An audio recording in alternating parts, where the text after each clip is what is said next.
All right, so what we're gonna do today is I signed up for the Leap contest on TraderView. There's one, two, three, four, five, six. It looks like eight, two, four, six, seven. So there's seven currency pairs. Well, not just currency pairs.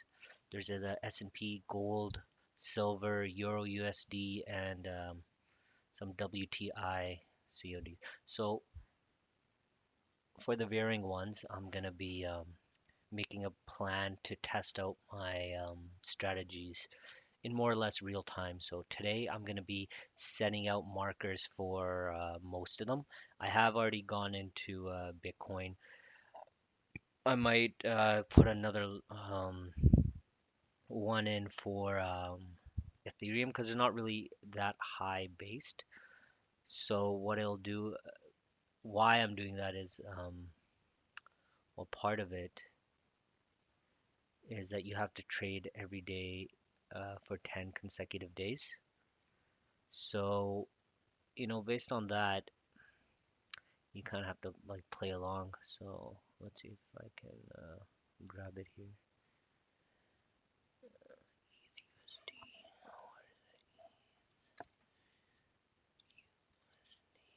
And who have they got it by? Coinbase.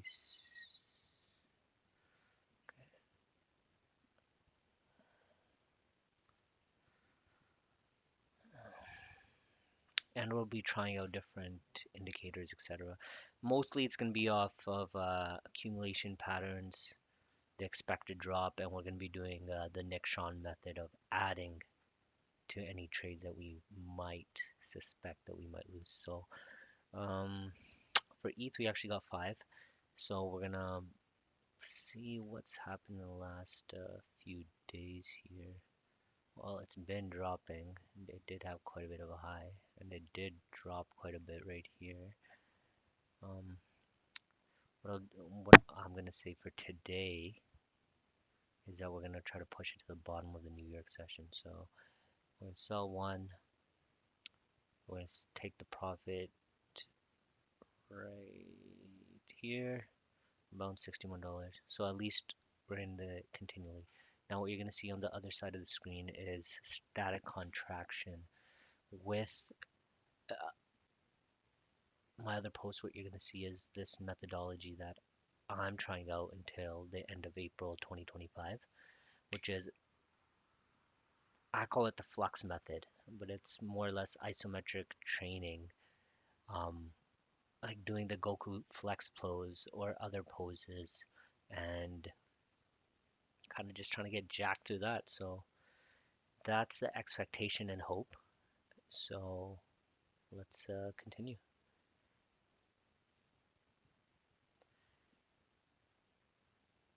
I'm gonna start on the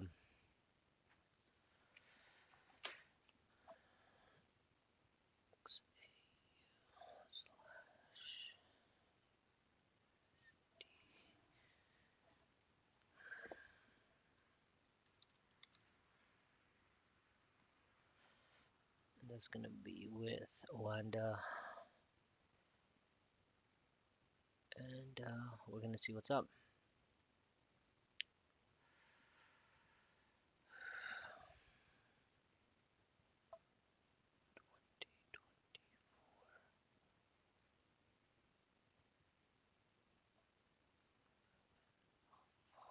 So we're gonna be entering during Asia session.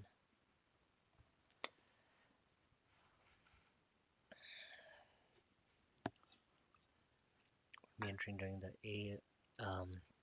Asia session. It looks like I already took that out. My expectation here would be based on what I'll get into more often is that there are trends. So it broke this trend, it built its way up, it's going to knock out this way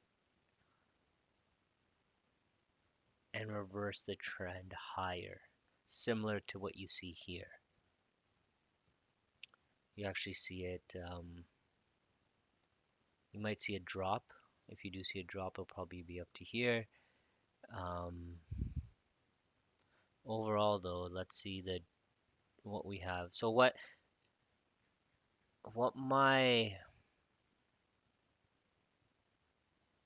strategy is more or less is that I'm going from the weekly daily,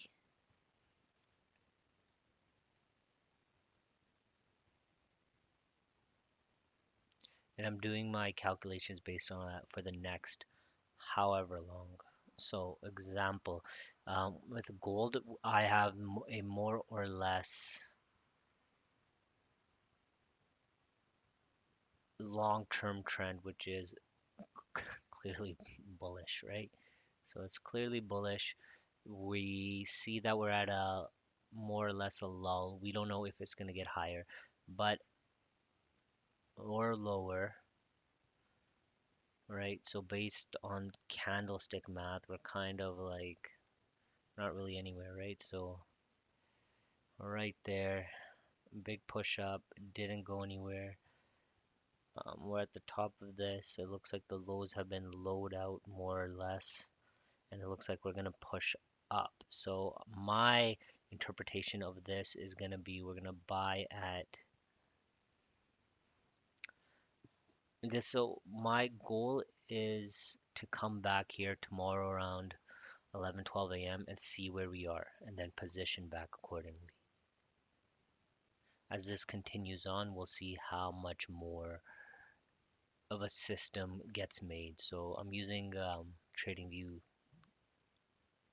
Leap competition as a way in. So let us continue.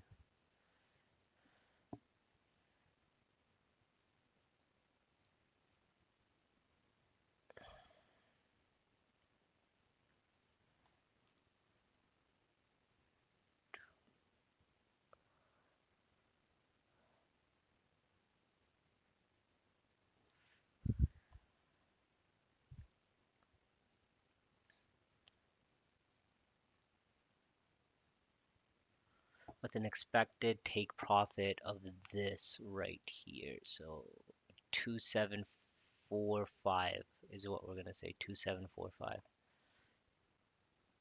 2745. Not a lot, really. Well, quite a bit, but over the land scheme of things, not really. And then we'll add to it accordingly, right? So today we're not going to buy 34. We have a limit of 17. Okay, so 17. We're gonna be buying. I'm gonna be buying two. Okay. I'm gonna buy two. We're gonna take profit roughly there around 20 bucks, and then we're gonna see um,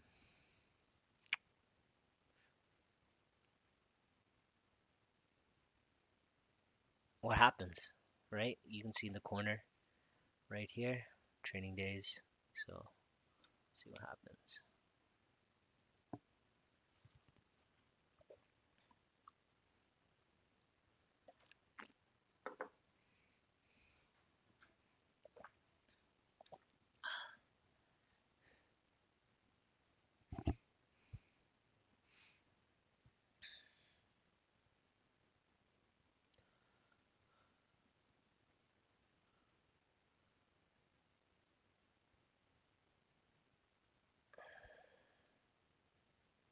Real mark is both here, like right here.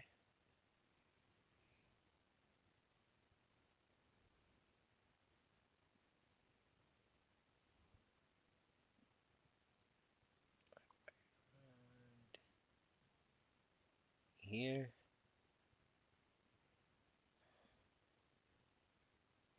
right? And then we have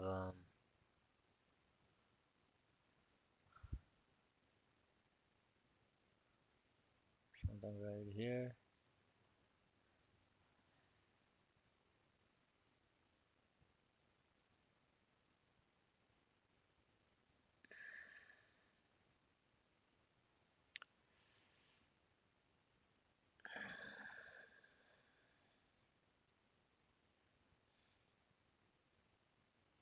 another one right here.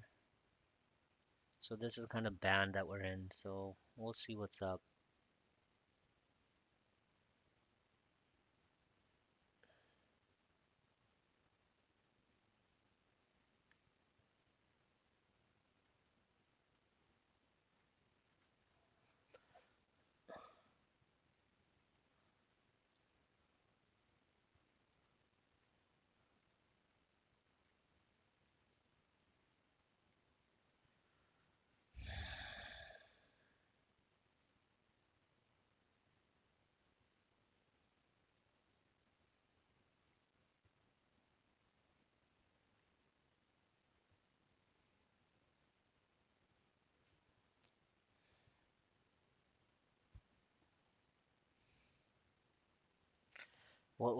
What else we'll be doing is we'll be um doing scalping. So we're gonna be scalping with Euro USD, and I'm gonna try with SPX.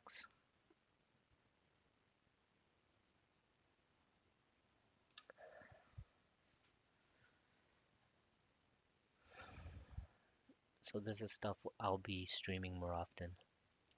It'll include inputs from like these kind of fellas. Probably 10 or 15 minutes. Takes me twice as long to drive to the gym.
And back as it does.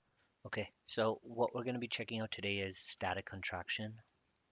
I have a 6-month protocol that I'm more or less making up around the ideas of Mike Menser and a few other both YouTubers. It's been out there in the ether for a while. It's a play off isometric resistance, isometric training, more or less flexing in different poses to mimic the workouts to get the most amount of muscle and mass and strength. So let's see what other people have been talking about and go from there. To do the workout.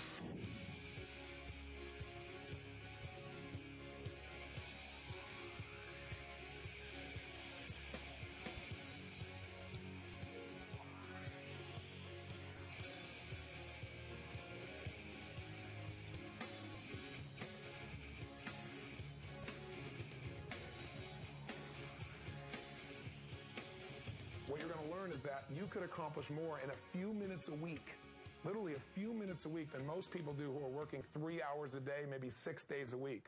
And what I'm going to share with you is not some pump up or some enthusiastic new technique from an infomercial on some machine. I'm going to show you is empirical knowledge, skills, a set of training principles, if you would, that when you apply them, you can see immediate measurable results no matter what you've been doing before in less time. Now, the people that I'm going to introduce you to that are going to be joining us here today have applied these. They're both researchers. They're both men who have had the experience of creating these changes in their own body because, again, my ultimate test is results. You know, it's one thing to say you got endurance. It's another thing to be able to get your body to run 1,000 miles. I am so excited about what you've done here. I just started to be exposed to the principles. I had one little mini workout. I couldn't believe the amount that I could lift. I couldn't believe how short the workout was, but how good I felt afterwards. I didn't feel beat up. I didn't feel dead. I didn't feel like, oh my God, I can't breathe. Because when I'm a maniac, I do something, I do it full out, man. And so I almost felt like I was cheating. But the muscular development I felt just in this first little exposure was amazing. I'm literally just starting, so I want to come see you guys and hear from the horse's mouth what this is. Tell me a little bit how this came about. I mean, this is a huge breakthrough. It's the equivalent of understanding aerobics for muscles, really, I believe. So how did this science come about? John and I have known each other since childhood. In our adult years, we never lived in the same city. But finally, in 1992, we were both living in Los Angeles. And John's a lifetime fitness advocate and wanted somebody to work out with him in the gym. And I went and did workouts with him, but I've never been a guy who liked to be in the gym or wanted to go there. Always had 15 or 20 places I'd sooner be. Like you along with 250 million other humans, right? I feel the same way. So when we started working out, my mind was towards efficiency and how can we get the most out of this. Most result in the shortest time? Exactly. Yeah. And we started working out, and I was literally keeping track of the weight we lifted, the number of repetitions, the amount of time it took.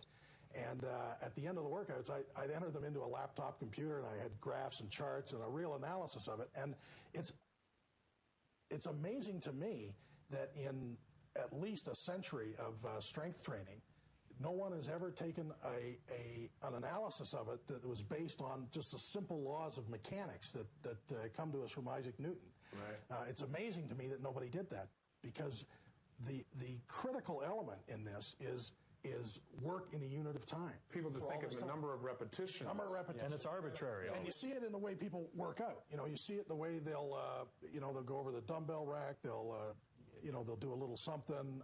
They don't maybe count the reps. They put it down. They look for a piece of equipment that's not being used in the gym. They go over and bang out a few reps on that. They go over and get a drink at the cooler. There's no sense of precision, of an awareness that the clock is ticking. But the fact of the matter is that that's the way you get muscle to grow. Right. So when we started to use that kind of analysis, things just took off. You mentioned off the top the marathoner, and that's a perfect example of what Pete's talking about. Right. Marathoners do a great amount of work over a fair amount of time. Right. By contrast, you have a sprinter who does a great amount of work in a very short span of time. Right. But if you look at the muscular hypertrophy or the size of the muscles of the sprinter, it's always bigger than the marathoner.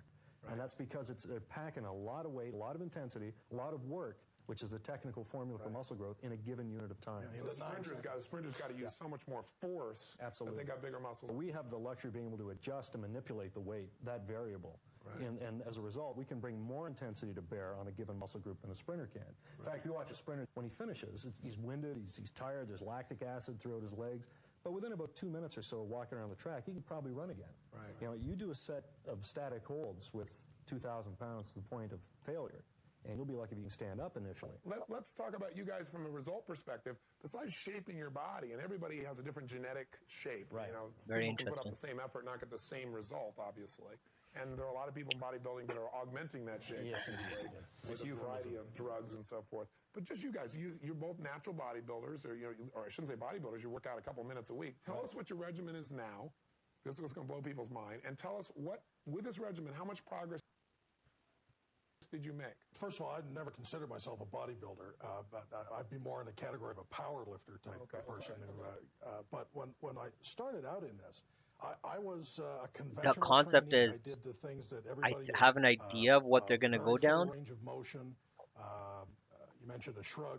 Typically, I did it. What you're going to see is when you look at studies is that even partial range of motion is more conducive to muscle growth, hypertrophy, and strength than full range of motion. So let's see what their theory is. We'll see if we can find more on it. But my idea is that they're going to be advocates of what my current line of thinking is, which is static contraction or flexing, right? So let's see. The way most people do, go over to the dumbbell rack, pick out a couple of dumbbells. May or may not have noticed what they weigh. And why dumbbells? Just that they match. Greater range of motion. Yeah, they matched. Yeah, They match. Just get two that match. And, I'd bang out the shrugs until... Like what weight were you using back in that minute? Maybe 60 pounds per dumbbell. Right. That was a big weight. And that was a big weight. Yeah. And, you do 3 sets of 12 reps or something like that. You start to feel some real fatigue in your trap muscles. When we switched to static contraction, the range went down to 0 range of motion and a static hold for 10 seconds with 1,000 pounds. Oh my God. And that was I mean, can you imagine people watching, listening? I hope they get a picture of this. A shrugging 1,000, the amount of strength it would take to shrug 1,000 pounds is unbelievable. And it took you a few months to do that, but it's been an evolution of your technique also. Your evolution of your technique started with you saying, instead of doing 1,000,000 repetitions, let's figure out what's the maximum demand I can make on this muscle in the shortest period of time. Right. And then you did a smaller number of repetitions, and then eventually you got to the point where what static contraction really is you're holding in the strongest position of the muscle to its absolute total fatigue. So you're making the largest human demand you can on that. So the brain says, I got to have major muscle here, and it sends what's necessary to build that muscle. Is that a fair metaphorical description? That's exactly how it happened. In the Power Factor, the beginning of this, our first book, we limited that range, depending on the exercise, to 4 to 6 inches of motion. Right. And so partial we reps. found through all the people that were on this and the feedback we got that people had reduced that to even 1 inch or 2 inches of motion, and then which seen is none. Quantum increase in their results, which was the beginning of when we started to put together a static contraction study, which would be no movement. You hold the weight in the where you're strongest, with every muscle where you're strongest, not where you're weakest, which is A, where you fail, and B, where you get injuries, right. but only in the strongest range. And that made an enormous difference. When I read your book and started seeing the static contraction led to all this and saw the measurable difference in the shorter period of time, it's an even more efficient approach, isn't it? What's interesting is people always labor under the misapprehension that there's different fibers involved in different ranges of motion, and therefore if you only do it one range, you're only hitting some fibers. But that flies completely in the face of muscle physiology. I mean, if you flex your chest with your arm fully extended, that's every muscle fiber in your chest. And let's say theoretically that you stimulate 100% of those fibers. Well, those are the same fibers that are activated down here as there are here as there are there. It's 100%. When you flex your bicep, you notice how it bunches up. And that's all the fibers coming in. Right. So if you can stimulate all the fibers in that one position, what is this going to do? I mean, and certainly there's going to be a transference. Sure. Because it's the same muscle. It's you're only dealing with a finite amount of muscle fibers there, and if they're all activated, they're all activated. The truth of the matter is one of the reasons I guess that people don't get the maximum growth, even though they go spend the time, right, is that they're never demanding the particular muscle fibers that give the greatest growth. I guess there's the S fibers. Maybe you can walk us through that briefly. Well, there's different fibers, and they're recruited sequentially. And it's all force related. If you have a 10-pound dumbbell, you're only going to need slow twitch fibers to activate it or to contract it. That's all the force that's required to move it. And even no matter how quickly you do it, it's still going to be slow twitch fibers that are activated. Right. But now you add 50 pounds to that, and you're going to get your slow twitch, and you're going to get intermediate twitch. Right. If you put it close to maximal, you're going to get fast twitch, and also a group of fibers they call fast twitch glycolytic, which is the zenith of full activation. But because of the sequential nature of it, if you can activate the fast twitch glycolytic, you've got all your fibers. You've got slow twitch working, you've got intermediate twitch, you've got fast twitch, then you've got your fast twitch glycolytic. So in other words, if I can make a heavy enough demand, because it's all about force, if I get the heavy demand, I go straight. I get all those fibers. They have to recruit sequentially. And like the slow twitch will say, not enough, need more fibers. Intermediate comes in, not enough, need more fibers. Fast twitch comes in, not enough, need the top. Interesting. So we know that there is something going on with this. So let's see what else is. Well, for now, we're going to leave it there.